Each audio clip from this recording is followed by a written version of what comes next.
Rio de Janeiro and Sao Paulo have now both declared public health emergencies and have opened dedicated centres to treating people who remain infected. Nós tivemos uma situação de epidemia, que enfrentamos a epidemia de dengue agora em Belo Horizonte nesse momento. Então nós pensamos em operacionalizar um hospital de campanha para tentar desafogar essa rede de urgência, It's basically the worst outbreak in Brazil in history. We are talking about 3,000 to 4,000 cases a day. We actually have 3 times the levels that have been documented in the past and 1,000 deaths already reported. Foi piorando e quando foi ontem de manhã, ele convulsionou, dispara um alarme, de repente evoluir para um quadro pior.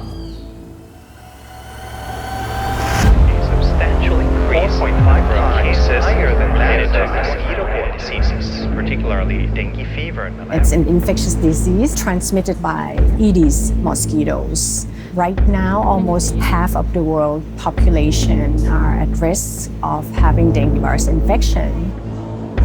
It's a huge burden. It's all hands and machines. Health authorities fight the latest Dengue outbreak in Sri Lanka. What is happening every year is the number of cases are increasing. It was a very urban disease, but now we see dengue outbreaks happening all over the country. We have this happening in all dengue endemic countries. The incidence of dengue has increased tenfold in the last 20 years. Despite causing havoc for over 30 years in Asia and Latin America, unfortunately, we still don't have a treatment for dengue.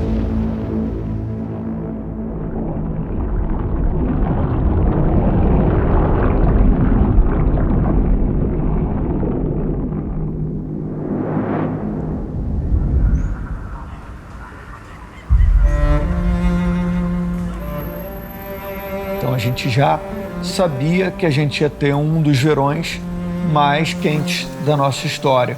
E o mosquito Aedes aegypti, ele cresce e se desenvolve com muito mais velocidade no calor.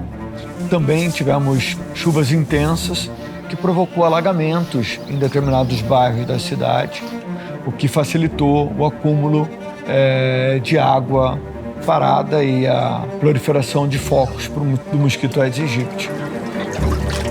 Mudança climática, ela antecipou a epidemia de dengue. Eu pensei que eu ia morrer, eu digo, pronto. O legal, assim, quando eu abri o portão para sair, pum, aí eu caí nessa escada. Caí, não aguentei, não aguento não. Mas o que eu tô sentindo, eu não desejo para ninguém, nem para um inimigo meu. Um inimigo meu eu não desejava. What people don't realize is people are unable to earn for a good 14 days. Qualquer movimento que eu faço no trabalho é motivo para que eu pare porque eu estou sentindo dor. E é isso. Aí tu acaba perdendo porque você fica doente. É porque as pessoas acham que nas comunidades, favelas, as pessoas talvez não tenham mais cuidados e por isso que elas têm dengue. E isso não é verdade. Eu estava tendo todos os cuidados, repelente, o que não falta na minha casa e não adiantou nada. Ele teve dengue.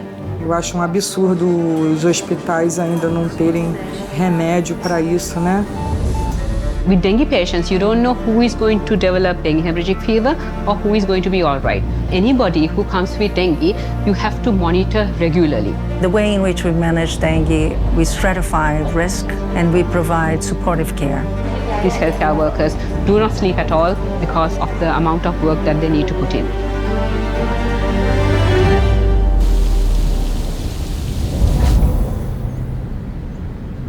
We have enormous innovation happening in dengue, such as the Wolbachia-infected mosquitoes. These are mosquitoes that basically don't transmit dengue.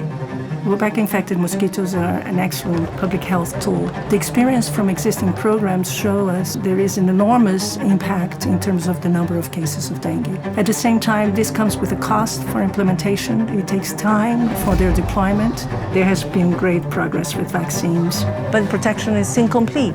They have different coverage of the different dengue serotypes.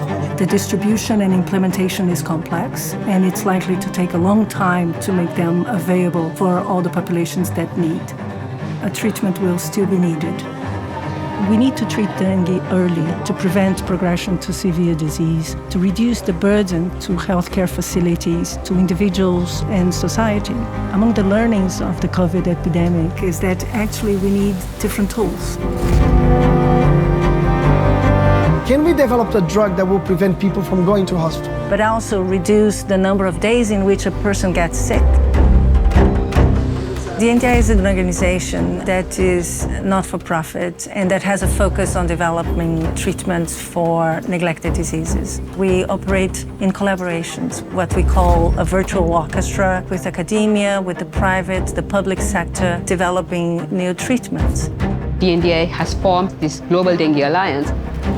The Dengue Alliance was created so that we can develop the science to test drugs, develop the clinical trials to test these drugs, and eventually find the drugs which to test. We have partners in Thailand, Malaysia, India, and Brazil, working in endemic areas, getting data in different regions on antivirals and host-directed therapies.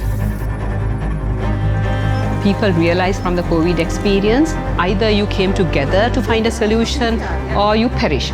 DNDi has allowed us to meet partners within the endemic countries as a collaborative network.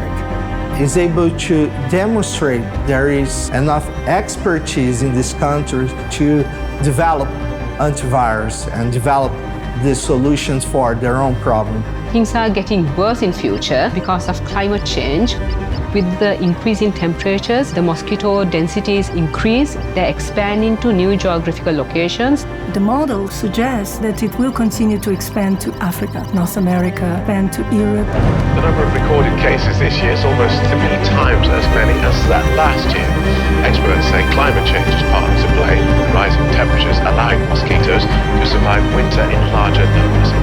Our next report takes us to The way we do research needs to change. The Global Alliance is likely to find treatment for dengue much faster than individuals working alone. Nobody is safe from dengue. You could be the richest person, you could be the poorest person, and unfortunately people have died of dengue. It's not the time to wait until somebody else finds you a solution. It's about us finding solutions ourselves.